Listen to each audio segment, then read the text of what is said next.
नमस्कार दोस्तों, stock market clarity channel में आपका स्वागत है।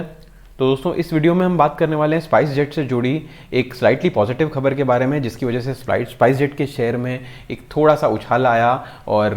रिटेल निवेशक जो हैं वो इसकी तरफ थोड़े और अट्रैक्ट हो गए। तो दोस्तों, इस खबर पे आने से पहले आपको याद दिला दूं, अगर आपने इस चैनल को सब्सक्राइब नहीं किया है तो ज़रूर सब्सक्राइब करें। तो दोस्तों, हम डायरेक्टली खबर पे आ जाते हैं। खबर ये है कि जो कोर्ट केस चल रहा है स्पाइस जेट को लेके और कंपनी के एक्स प्रमोटर कलानिधि मारान का, उसमें स्पाइस जेट ने पेशकश की है कि 600 करोड़ रुपए वो फुल एंड फाइनल के फाइनल सेटलमेंट के तौर पे देने को तैयार है। दोस्तों, ये केस क्या था, अगर आपको बहुत शॉर्ट में अगर बताऊं, 2015 में कलानिधि मारान कंपनी को एज अ प्रमोटर अलविदा कह रहे थे और जो नए प्रमोटर आ रहे थे मिस्टर अजय सिंह, तो कलानिधि मारान अपनी सारी होल्डिंग, जो 59% की वो होल्डिंग इस कंपनी में रखते थे, सारी होल्डिंग वो उनको ट्रांसफ़र कर रहे थे और इसका पूरा डील का करीब 700 करोड़ रुपए प्राइस था। और स्पाइस जेट ने या फिर मिस्टर अजय सिंह ने ये नहीं पे किया कलानिधि मारान को, तो वो कोर्ट में चले गए और आर्बिट्रेशन के दौरान स्पाइस जेट ने जो प्रिंसिपल अमाउंट था उसमें से 578 करोड़ कलानिधि मारान को पे कर दिए और बाकी का जो बकाया है उसके बारे में अभी स्पाइस जेट ने ये पेशकश की है कि 600 करोड़ रुपए वो फुल एंड फाइनल सेटलमेंट के तौर पे कलानिधि मारान को देने को तैयार है। तो दोस्तों, ये एक स्लाइटली पॉजिटिव खबर इसलिए है क्योंकि बहुत कम हम देखते हैं कि स्पाइस जेट की तरफ से अपने बकाया को क्लियर करने का, ड्यूज़ को क्लियर करने का कोई अगर स्टेटमेंट आए, क्योंकि कंपनी के फंड्स बहुत मिसमैनेज्ड रहे हैं पास्ट में। दोस्तों, इस खबर की वजह से इसके शेयर प्राइस के ऊपर भी पॉजिटिव इम्पैक्ट हुआ और कंपनी का शेयर करीब 5% उछल गया था, राइज हुआ था। और इस वजह से, और बिकॉज कंपनी का जो शेयर है बहुत सस्ता है, 62 रुपये का, तो रिटेल इन्वेस्टर्स इसकी तरफ वैसे भी अट्रैक्ट होते हैं, इस खबर की वजह से और अट्रैक्ट हुए और इसमें फ्रेश बाइंग करने के लिए होड़ सी मच गई। लेकिन आपको मैं याद दिला दूं कि ये एक अकेला केस नहीं चल रहा है स्पाइस जेट को लेके, एक दूसरा और भी सीरियस केस चल रहा है जो कि अभी फिलहाल सुप्रीम कोर्ट में है। ये कोर्ट केस क्या है,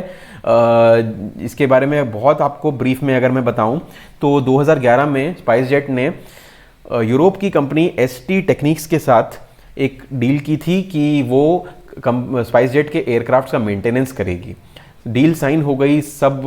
जो पेमेंट करना है सब डिसाइड हो गया और जो पेमेंट करने का समय आया तो स्पाइस जेट ने ये कह दिया कि आप एसटी टेक्निक्स, आप हमारे कंट्री के जो डीजीसीए हैं, director general of civil aviation, जो कि वॉचडॉग बॉडी है कंपनी के एविएशन सेक्टर की, आप उससे रजिस्टर्ड ही नहीं है। तो बिकॉज आप रजिस्टर्ड नहीं हैं तो आप की और हमारी ये डील नलिफाई हो जाती है, इसमें इसलिए हम इसको ऑनर नहीं कर सकते और उन्होंने पेमेंट करने से इनकार कर दिया। तो एसटी टेक्निक्स ने एक दूसरी कंपनी जो कि क्रेडिट स्विस, एक स्विट्जरलैंड बेस्ड कंपनी, उनको अप्रोच किया और क्रेडिट स्विस ने उनका केस टेकअप किया एसटी टेक्निक्स का, और क्रेडिट स्विस ने हाई कोर्ट में अपील की थी स्पाइस जेट के अगेंस्ट। मद्रास हाई कोर्ट ने कंपनी के लिक्विडेशन के ऑर्डर्स दे दिए थे कि कंपनी को बंद कर दिया जाए और उसके जितने भी असेट्स को बेच के जितना जो पैसा आएगा वो लेनदारों को उससे पे किया जाए। लेकिन मद्रास हाई कोर्ट ने कंपनी को समय दिया था, स्पाइस जेट को, कि वो सुप्रीम कोर्ट में अपील कर पाए, क्योंकि वो भी जो इंटरेस्टेड पार्टीज़ हैं, जैसे कि स्पाइस जेट के एम्प्लॉयज़, उनका भी स्टेक है, उनका भी इंटरेस्ट ध्यान में रखते हुए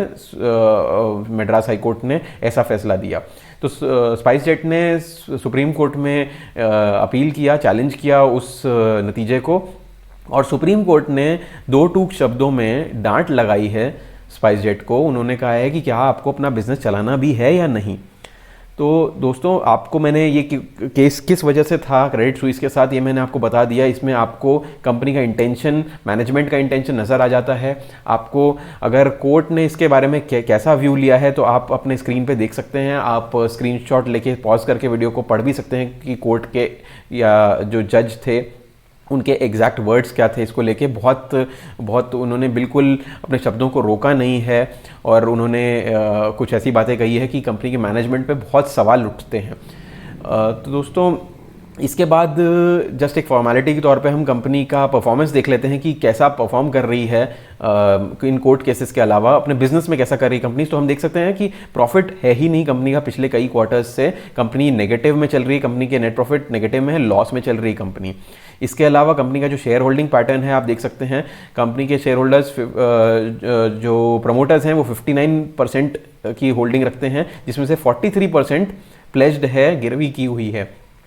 और FIS DIS नेग्लिजिबल होल्डिंग रखते हैं, और 39% के करीब पब्लिक की शेयर होल्डिंग है। तो दोस्तों आप